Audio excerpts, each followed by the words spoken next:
We're joined today by Nassau County Executive Bruce Blakeman. Thank you so much for coming up to Albany today. Appreciate it. Thank you for having me. Let's start first with last Tuesday, the election that you won, obviously by a wider margin than you did the last time around. You did it in a year where we saw a lot of blue in New York State and the country. How were you able to buck the trend and campaign and win in Nassau County by such a wide margin this time around? Well, as you know, we have 110,000 more registered Democrats in Nassau County than Republicans. So it's always a daunting task to run for any countywide office as a Republican. Yeah. So you got to get a lot of independent voters, and you got to get crossover Democrats. So we had the right leadership, we had the right message, we had the right policies. I went out and I talked to communities where Republicans typically don't go.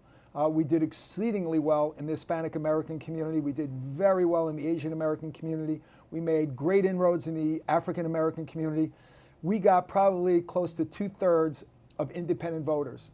And the reason we did that is because I'm not a phony. I say exactly how I feel. I didn't run away from President Trump.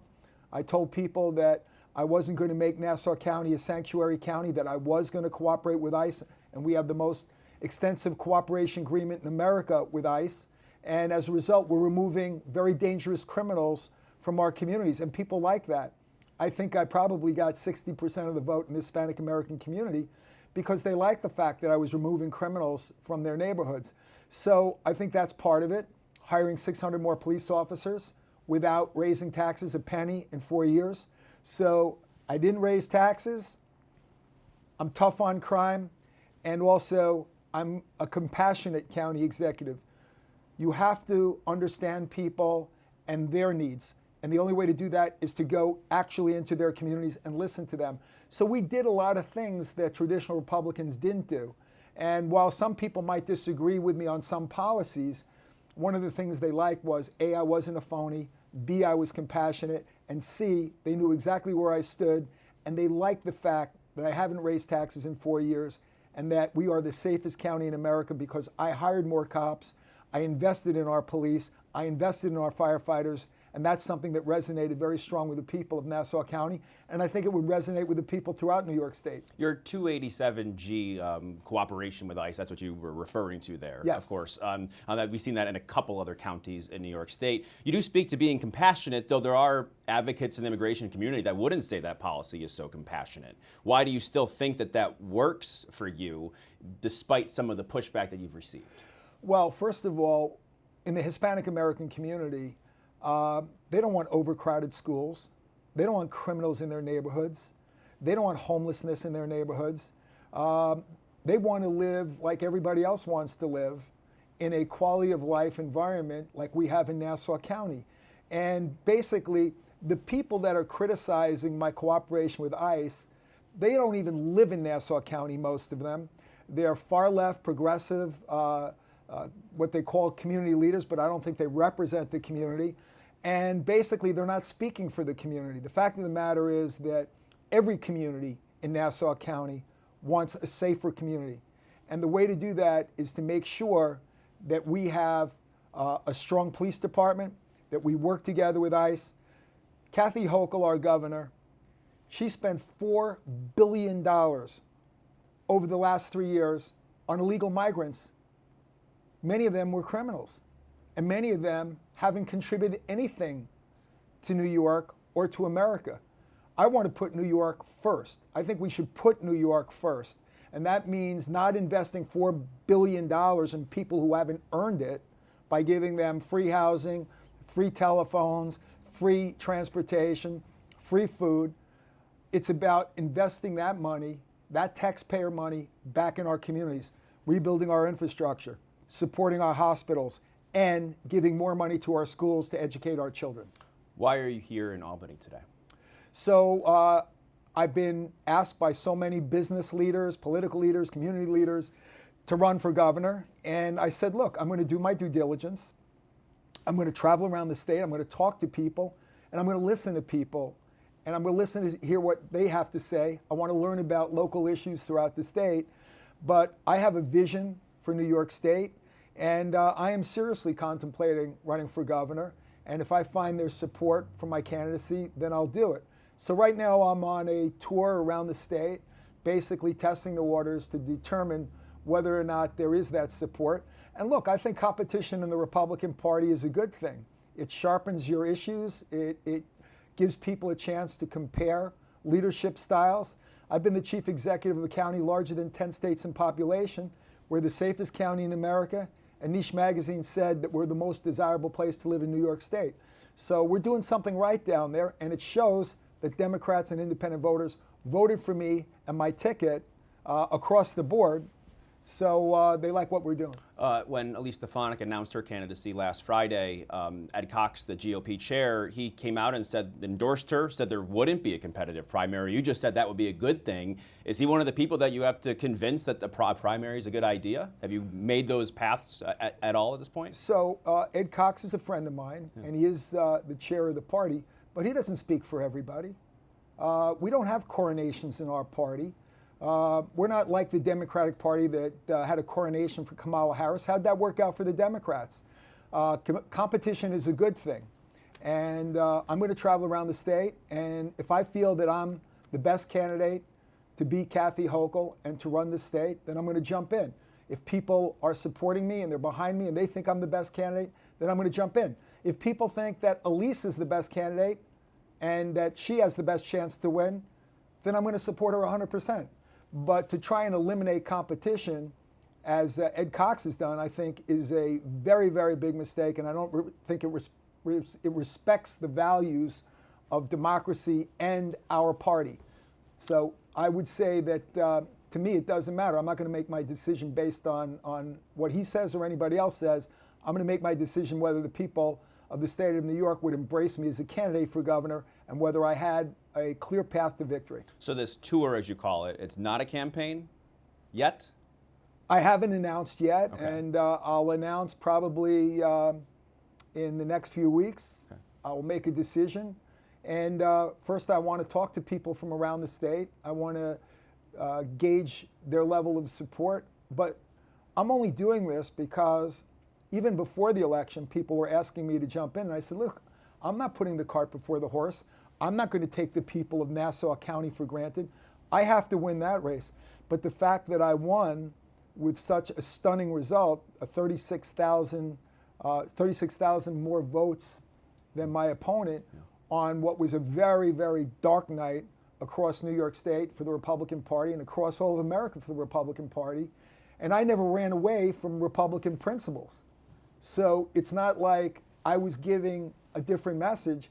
I took those Republican principles and I expanded upon it and supplemented it with my own ideas about things that we need to make it more affordable to live here, to make it safer to live in New York, to cut government regulation. We're the highest taxed state in the United States.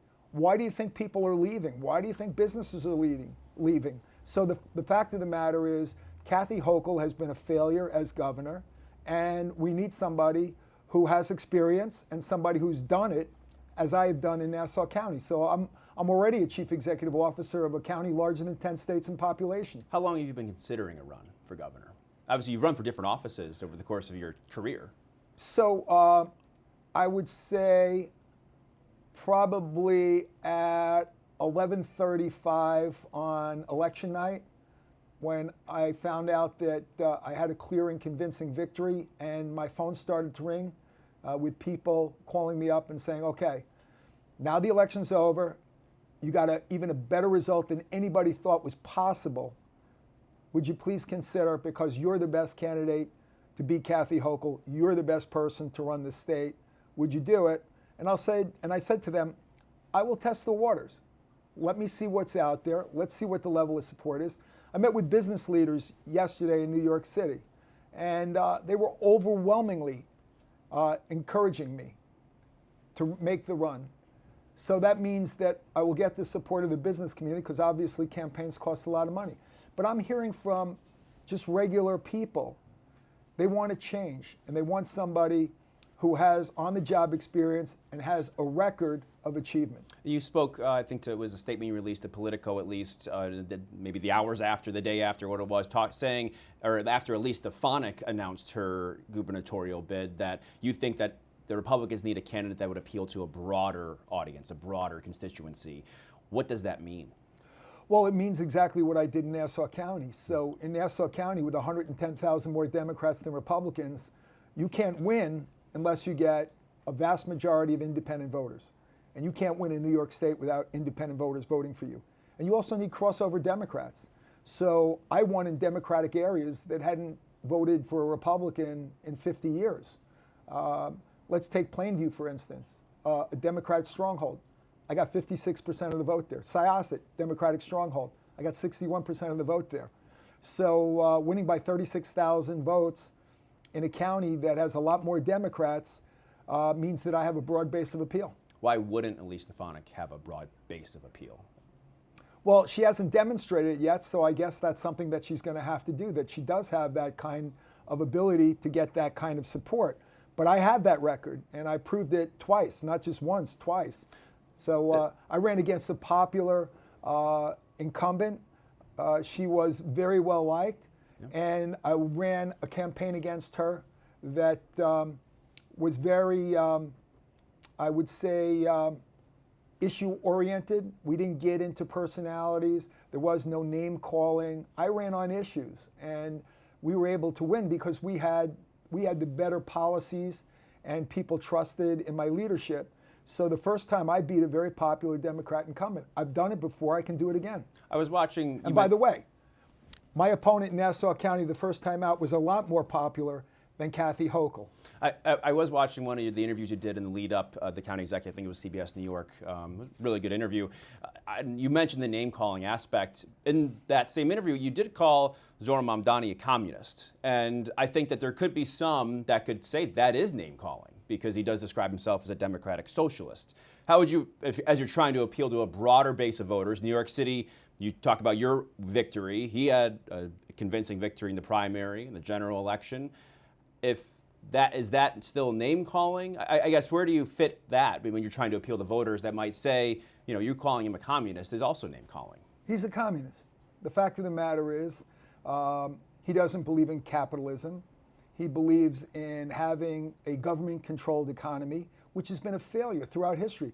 You can't point to one communist, or as he calls it, democratic socialist, economic structure in any of those countries that was ever successful. What about a voter that says, no, he doesn't describe himself as that? Yeah, you're coming out and saying he's a communist. Because that could be a person that you need at the end of the day. Well, I think a lot of people need to be educated in what a communist is. But let's say he's a socialist. You want to use somebody else's term that he's a socialist? As Winston Churchill said, socialism is nothing more than shared misery. So, you want to be miserable. You want people to promise you stuff and give you handouts and give you stuff for free. There's a price to be paid. And that price will be paid by middle class taxpayers. And basically, government will control your housing. They will control your food source, as he wants to do, your transportation, where you can live, what you can do. And on top of that, the guy's a virulent anti-Semite. And I'm not afraid to call him those names. That's not name calling. That's what he is. And I'm not calling him some pejorative name. He describes himself in those terms. He doesn't say I'm an anti-Semite, but everything that comes out of his mouth points to the fact that he's an anti-Semite. So I have no problem calling people what they are. I'm not going to shy away from it. I'm not a phony, and I'm not going to pretend that he's this innocuous guy. I think he's a danger to the state of New York, and he's certainly a danger to New York City. Let's get back to Elise Stefanik and the primary and your role in all of this. And I think Donald Trump also looms large, as people I've spoken to in this, and even saw with Kathy Hochul's video the day Elise announced her candidacy, saying she'll put Donald Trump before you. Is your relationship and your support of Donald Trump different than Elise Stefanik's? Yes, it is, because I thoroughly support President Trump and his policies. I think he's done a remarkable job in the last 10 months. But people who don't agree with President Trump, you've got to give them something else. And that something else is giving them what they need in their communities. So it's listening to people and working on parallel tracks, not abandoning my heartfelt philosophies, especially when it comes to sealing our borders, when it comes to creating economic wealth and prosperity and opportunity and job creation.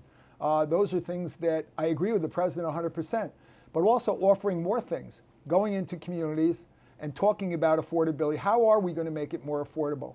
We're going to make it more affordable by cutting your tax bill. We're going to make it more affordable by creating economic opportunities and prosperity, creating jobs for our young people where they can get high wages and good benefits. Those are the things that people want.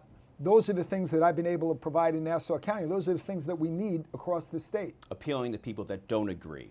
Are there policies, is it rhetoric, anything about Donald Trump that you don't agree with? There are things that I might disagree with the president, but I can tell you this much: I would not disagree in public with him. If I had something to say to him that I disagree with, I would do it in private, because basically when you're on the team with somebody and I'm on his team, the fact of the matter is I would never say anything in public that would embarrass him. And I think that he's done an amazing job. And if there was some small disagreement, I would talk to him in private if I had that disagreement. But the fact of the matter is I think he's doing a great job as president. Do you think Elise Stefanik's gone too far in her support of him? No, I don't think Elise Stefanik has gone too far. I think Elise Stefanik doesn't offer what I have to offer as far as getting broad-based support. So you can't just criticize. You've got to be positive. It's got to be a positive message. You know, why should I vote for you? And basically what I've done, creating, you know, one of the most prosperous counties in the United States. When I came into office, the gross domestic product of Nassau County was about $85 billion a year. That was a pretty big economy. But now it's $125 billion. We have a bigger economy than 126 nations in the United Nations. People are making money in Nassau County. They're living better in Nassau County. There are better jobs in Nassau County. And that's what I think we need to do in the state. From New York City all the way up through the southern tier to western New York, to central New York, the Capital District, to the North Country, Hudson Valley, Long Island. We need to create prosperity. That's what our young people want. They want opportunities. They want to live a better life. And we have just a few seconds to go, but I do want to ask one more. Since you're in Albany, you're in the state capitol, one thing, if you decide to run, if you get elected, if you were governor, that you would change on day one, your first 100 days. What's one aspect of the state right now? I would immediately end the migrant program and the $4 billion in taxpayer money that could go for hospitals, could go for police officers, could go for infrastructure, and also for education for our schools. So I would end the migrant program immediately. That's the first thing I'll do when I get in office. All right, we'll find out what the next things are the next time we speak. Thanks so much, Thank you so much. County Executive. It was a Appreciate the pleasure. time. Thank Thanks. you.